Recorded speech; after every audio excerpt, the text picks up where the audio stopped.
I started my quest in search of the answers to some very difficult questions. What was Portuguese rule in Goa like? What happened to the Hindus of Goa around 400 years ago? As I started searching, I found that the Portuguese had documented the history quite well. For example, the singular account of a terrible method of torture sanctioned by religious decree at the highest level. The torture of the pole used to be known as the strapado, and it consisted in tying the patient's hands behind his back and then with a cord around his wrists, hoisting him from the floor with or without weights to his feet, keeping him suspended as long as was desired, and perhaps occasionally letting him fall a short distance with a jerk. About 1620, a writer prescribes that the elevating movement should be slow, for if it is rapid, then the pain is not lasting. When hoisted, he should be held there while the psalm Miserere is thrice repeated slowly in silence. Vasco da Gama, the Portuguese sailor, arrived in Calicut in 1498. Soon after, there was communication. Actually, the Portuguese had come here in search of condiments. But Goa, the island of Goa, at that time was ruled by Adil Shah, and Adil Shah had imposed some restrictions on Hindus. And therefore, they were not allowed to perform certain rituals and celebrate some festivals. So Vijayanagar kingdom had entrusted the duty of liberating the island of Goa, which is nowadays known as Tiswadi. It comprises of 30 islands. So he was entrusted that work, and Albuquerque with his navy was waiting with his armada. He was waiting on the river side, in the sea, Arabian Sea. So Timoza, the commander of Vijayanagar army, invited him to drive away Adil Shah, but actually Albuquerque was waiting to take an entry into India, and he never went back. There were some setbacks in between, but actually this part of Goa remained in the hands of Portuguese for 450 years. Albuquerque was victorious on 25th November 1510. This 25th November was celebrated as Festival of Saint Catharina by Portuguese Church till the date of liberation of Goa, even up to 1961, because Goa was liberated in December. So in the November of 1961, this festival was celebrated by the church. It was not a simply military expedition, or no, it was not also even colonization. It was supported by Pope and the Roman Catholic Church. So this was meant for converting the people, proselytization and persecution of the people. In 1560, the order was given to convert the people of Goa. Well, the Inquisition started in Goa in 1560, some years after the establishment of the Inquisition in Portugal. Let me say that in Portugal we had 3 courts in Lisbon, and it has jurisdiction over Africa, the West Africa and Brazil as well, the Azores and Madeira, and then on the north you had the Coimbra court, and on the south you have the Évora court. So basically you have this Inquisition spread by 3 different courts, and later on King John III established the Inquisition. Of course it was considered by the Pope 1560, I do believe. But before the Inquisition was exported to Goa in India, it spread its tentacles of terror in Portugal itself. The Inquisition was established in Portugal in 1536. And why was it imposed on Portugal by the king and by the church? Because they believed that some of the Jews who had been previously converted to Catholicism, forced to convert to Catholicism, were backsliding, were continuing to practice their traditional religion in secret. So, for instance, they were practicing the rituals involving the Sabbath, which is the Jewish holy day once per week. So the king established this religious dictatorship in order to try to catch them and persecute them and prosecute them. And they were held in a prison near here in what is now the Donna Maria Theater, but back then was a palace called the Estaus Palace, which usually before that received diplomatic guests. But the prisoners of the Inquisition were housed there, were tortured there. And why were they tortured? It was hoped that they would give the names of other secret Jews who were practicing their traditional religion. It was also a money-making scheme for the Catholic Church because they would confiscate all the property of their prisoners. And the Inquisition lasted in Portugal all the way from 1536 until the 1770s. So something like 20 or 25 generations of Portuguese people lived in terror of this religious dictatorship. Unfortunately, the Inquisition was also exported to Portuguese India, to the colonies of Portugal in 1560 when it was imposed on Goa. Some of the dungeons are holes like cellars or wells, 15 to 30 fathoms deep, with openings above through which they let down the prisoners with ropes and draw them up when they will. Such prisons I have seen myself. Some sit in great cold so that their feet are frostbitten or frozen off, and afterwards if they escape, they are crippled for life. Some lie in continual darkness so that they will never see a ray of sunlight, and know not whether it be night or day. All of them have their limbs confined so that they can hardly move and are in continual unrest and lie in their own refuse, far more filthy and wretched than cattle. As the church started to destroy Hindu temples, I looked into the deity Mahalakshmi's eyes, which were filled with compassion, and wondered what must be going through the minds of her devotees in Goa at that time, to have to witness the wanton destruction of all they held so dear. So generally what we call as Goa Inquisition or the Holy Inquisition, it was started in 1560. The three talukas of Goa, the present day three talukas of Goa, that is Salsette, Bardes and Tiswadi. So these three talukas were captured by Goa by Portuguese in 1510. So the Holy Inquisition, or what we called as Goa Inquisition, was implemented by the Roman Catholic Church of Portugal, the Roman Catholic Church of Goa that time, on the citizens who were living in the island of Goa, that is the island of Diwad, or the island of Goa, what we call. And after that, it was implemented on this the citizens of this taluka, that is Bardes, Tiswadi and Salsette. I am from Kunkalim, it is in Salsette taluka. So my village suffered from this Goa Inquisition.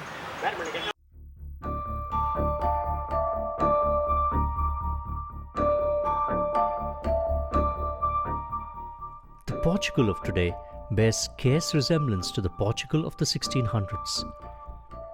The Inquisition is now long gone. People of all religions and races are now welcomed here. If only the realization that the Sanatana Dharma of Hindus was equally valid had come much earlier. Daily life has for the most part now lost connection with religion. But that was not the case in the 1500s. And as Richard Zimler tells us, the response to one of his novels was quite unexpected. I wrote a novel about how the Inquisition destroyed families for so many hundreds of years. It's called Guardian of the Dawn, and it takes place just outside Goa, the beginning of the novel, and then a family of converted Jews is destroyed through the inquisitional process. When I published it, in the UK, in America, and elsewhere, I got hate mail for the first time. Letters arrived, and some of them from Goa, emails, telling me what a horrible, disgusting person I was. Telling me, too, that the Inquisition never happened in Goa. So just like there are these sick and upsetting and disturbed people who like to say that the Holocaust, the Nazis, never killed 6 million Jews, 500,000 Gypsies and others, there are people in Goa and elsewhere who deny that the Inquisition took place and that it killed and destroyed the lives of so many converted Hindus. I found this extremely upsetting and disturbing, and I believe that we need to continue to discuss the events that have been omitted from the official histories of our country, whether that's Portugal, India, or anywhere else. And that's one reason why I insist on writing about people whose voices have been systematically silenced, such as the victims of the Inquisition in Goa.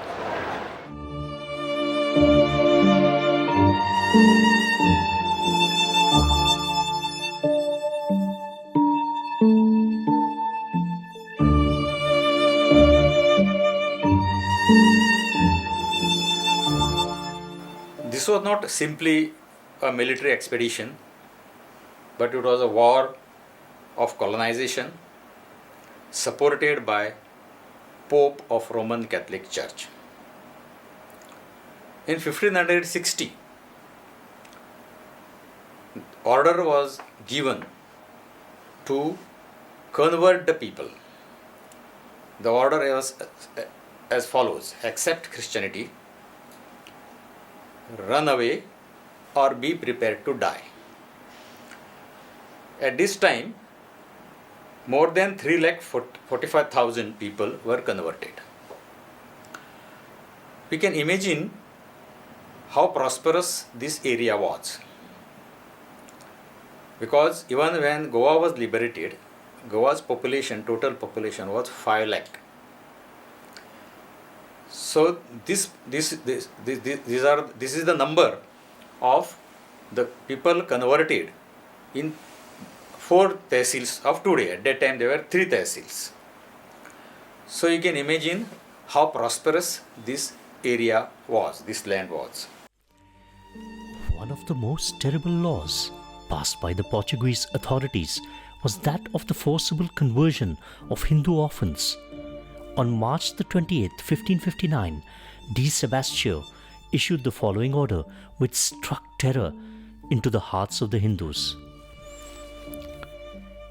I order that as from the date hereof, the children of Hindus who in this city of the island of Goa in the territory of India are left without father, mother, grandfather, grandmother or other ascendant lineals and are not of an age at which they can have understanding and judgment, as soon as the last of such relatives is dead, the judge of orphans who has jurisdiction should cause to be taken immediately and handed over to the College of St. Paul of the Society of Jesus of the said city of Goa, for being baptized, educated and indoctrinated by the fathers of the said college. The royal order was endorsed by Viceroy de Antao de Noronha in 1564 and by Governor Antonio Moniz Barret in 1575. There's another royal decree to the same effect, dated April 3rd, 1582. But there were frequent complaints that even children whose mother and grandparents were living were being snatched away from their families for being baptized. As religion was a very important issue for the Portuguese, as it was for the Spanish, we should remember that this Portuguese project of expansion was in a certain way blessed or accompanied by the Pope. And we have to note that the Portuguese evangelized the Goans, the Hindus mostly, and this is not an easy process. First, they tried to evangelize the upper caste in Goa, and they had to, or they believed they had to survey all this process. And as the new Christians in Portugal, the authorities were really afraid that the former Hindus could remain practicing the so-called Gentile practices, like going to the weddings and with resource to dancers of the temple, and to use coconut milk in certain occasions over the marriage, or like to spread rice, and this was not very well seen by the church, because they need to be pure Christians. And so this enormous religious proselytism in Goa, in a certain way, determined the establishment of the Inquisition. So, firstly, this Inquisition was on new Catholics or new converts. So, they were prevented from their old tradition. जे जुने tradition होते या सर्व लोकांचे, तर त्या tradition त्यांना ते follow करायला बंदी होती. But in later stages it was also the effect was also on the Hindus. So if a child was orphan, जर त्याचे वडील पण वारले तर त्यांना चर्च कॉन्व्हेंटमध्ये पुश करायचे, किंवा you was not allowed to have a Tulsi Vrindavan at your house. The marriages was ban, so you can not have a Hindu marriage, you can not have a Upanayan sanskar, you cannot have any kind of religious activity. All the religious activity was banned. Then the temples were destroyed. In island of Goa, that is called Tiswadi, 116 temples were destroyed. In Bardesh, Tehsil, it was 176, and Salsette and Marmogoa together is 284. So the total number is 576. These are the important temples. There will be small temples or places of worship also, which are not counted here. So this is how they tried to destroy the temples. The idols were broken. Anyhow, some people took these idols from this place to another places, the places where Portuguese were not ruling.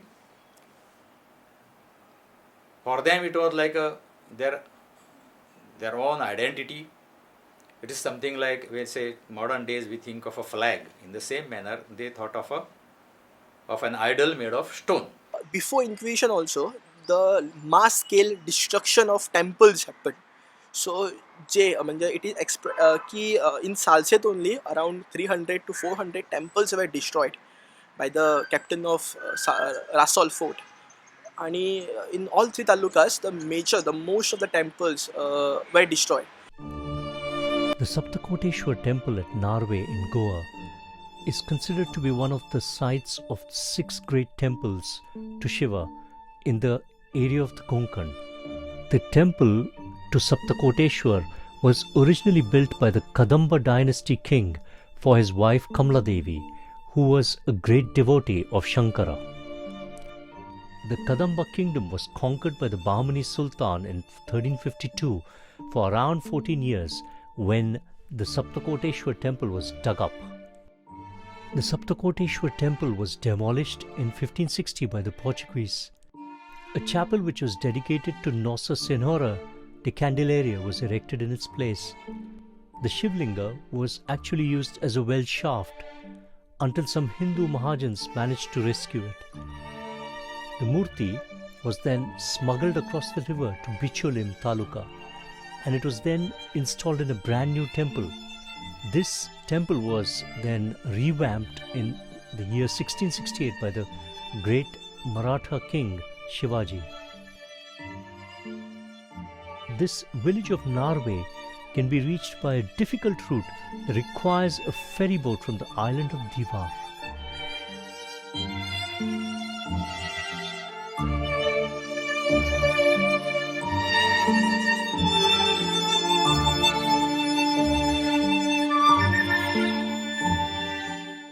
So in many cases, the Mahajans of the temples migrated a vigraha of that temple to the part which was not under the control of Portuguese. For example, the Shantadurga of Kavale, the present day Kavale, it was at a Kedshi. the Mangesh, it is now at Mangeshi. The temple, original temple was at Kortalim, the Kuttale, what you call, or Kortalim in Salsit. Same way Vijayadurga. The temple is situated at the Keri Fonda. Actual place of that temple is at Sakwad, that is in Salsit Taluka. Same way the Devki Krishna or Saptakoteshwar. Original place of Saptakoteshwar is Diwad. Now it is in Narve. The original place of Devki Krishna is at Chodan Island, which is close to Tiswadi Taluka, and now the temple is in Fonda Taluka. So major of the temples from the Tiswadi Taluka, Bardesh Taluka were shifted either in Fonda Taluka, either in Kepe Taluka, or in the parts of the Bichole Taluka. So this major migration, or what we call as the exodus of Hindus, happened during this period. So-called Saint Francis Xavier arrived in Goa, and in 1542 he observed that neo-Christians were following their old customs. They were singing Ovi, they were performing Haldi before marriage, they were singing same songs, wearing bangles, wearing old system sari, Naugaj, 9 yard sari. All those customs he found that were inherited by them from their Hindu ancestry. So all this, he wanted to get rid of all the Hindu customs, and therefore he demanded the court of Inquisition. In his letters to the King of Portugal, Don João II, he himself has confessed that he is so cruel to Hindus and even to neo-Christians that many of them run away from their territory. This is mentioned in Swatantraveer Savarkar's 6 Golden Leaves of Indian History, Saha Soneri Pane, the book written by Noronha, Antonio Noronha. The name of the book is Os Hindus da India Portuguesa, which is the Hindus of Portuguese India.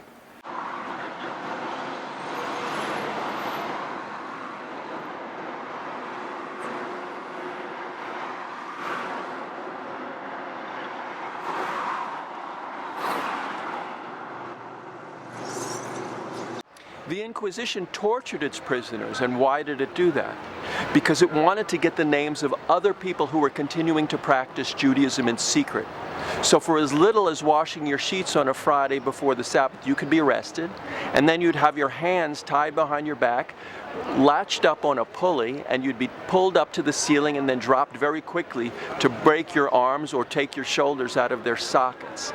And they were trying to get you to say, yes, my wife was continuing to practice Judaism, or my brother-in-law, or my children, and then they would be arrested as well. Their assets would be confiscated, and they'd be tortured. So whole families, whole generations were destroyed by the Inquisition.